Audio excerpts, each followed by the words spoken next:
hello everyone সকলোকে স্বাগতম জনালো মোৰ আন এটি ভিডিঅ'লৈ অলপ ফুৰিবলৈ ওলাই আহিছো পৰিয়ালৰ সৈতে এই মানুহজনে ড্ৰাইভ কৰিছে পিছফালে মা দেউতা বহি আছে কিমান আৰু ঘৰতে সোমাই থাকিম নহয় জানো প্ৰতিদিনে ৰাতিপুৱা শুই উঠাৰ পৰা আকৌ ৰাতি শুৱালৈকে সদায় একেখিনি কামকে কৰি আমনিও লাগে আপোনালোকৰ লাগেনে বাৰু এই অকমান ওলাই আহিলে ভাল লাগে মনটো ফ্ৰেছ লাগে হৈছে তিনচুকীয়া ডিস্ট্ৰিক্টৰ প্লাষ্টিক পাৰ্ক এইখন হৈছে প্লাষ্টিক পাৰ্কৰ গেটখন এফালে দিয়ে সোমাই যাব লাগে ভিতৰলে এই প্লাষ্টিক পাৰ্কখনে এটা বৃহত্তৰ এলেকা আৱৰি আছে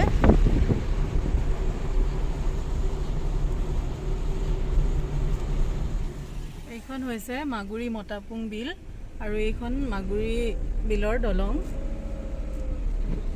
আমি এতিয়া তালৈ নাযাওঁ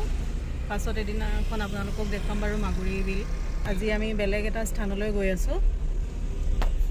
আজি আমি এখন অতি সুন্দৰ ঠাইলৈ গৈ আছো মই বহুবাৰেই গৈছো সেই ঠাইলৈ ভাল লাগে মোৰ ঠাইখন নৈ পাৰৰ এখন সুন্দৰ ঠাই আৰু আপোনালোককো দেখুৱাম চাই থাকক ভিডিঅ'টো শেষলৈকে আহি পাইছোহি আমি যিখন ঠাইলৈ আহিছিলো দেখিছে আপোনালোকে খুব সুন্দৰ এখন ঠাই এখনে হৈছে গুইজান ঘাট তিনচুকীয়া জিলাত অৱস্থিত গুইজান আৰু এইখন চাওক আমাৰ সন্মুখত আছে ডিব্ৰু নৈ ইয়াৰ এই নদীখনক আজিকালি বহুতে লোহিত বুলিও কয় কিন্তু মই ইয়াৰ স্থানীয় লোকৰ পৰা জানিবলৈ পাইছোঁ যে এইখন ডিব্ৰু নৈ নামটো আৰু এইখন এখন ধুনীয়া পিকনিক প্লেচ হয় নতুন বছৰ আৰম্ভণিতে আৰু বছৰৰ শেষত ইয়াত বহুত মানুহ পিকনিক খাবলৈ আহে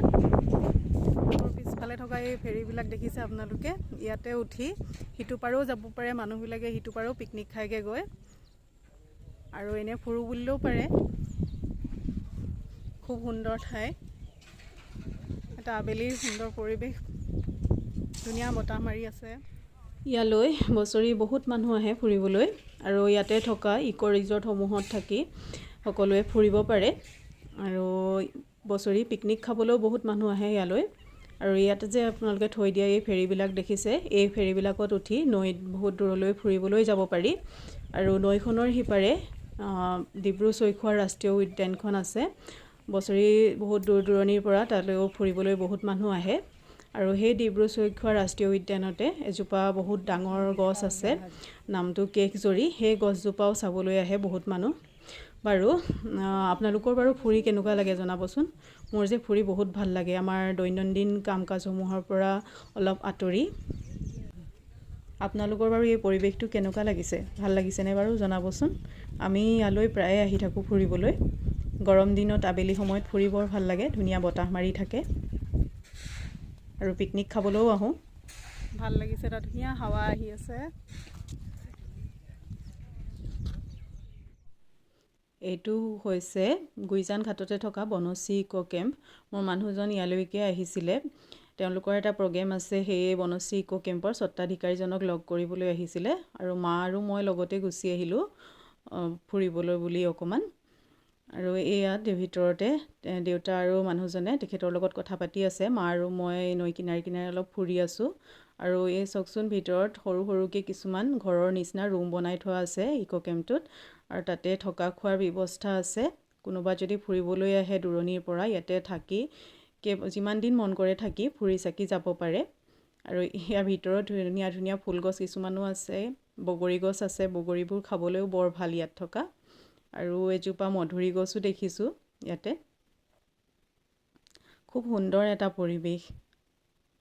আহকচোন আপোনালোকক বনশ্ৰী ইক' কেম্পৰ ভিতৰখন অকণমান দেখাই দিওঁ এইখন হৈছে সোমাই যোৱা গেটখন ভিতৰলৈ আৰু সোঁফালে সেয়া নিৰ্মাণৰ কাম চলি আছে আৰু ইয়াত সৰু সৰুকৈ সেই ঘৰবোৰ বনাই থোৱা আছে দেখিছেনে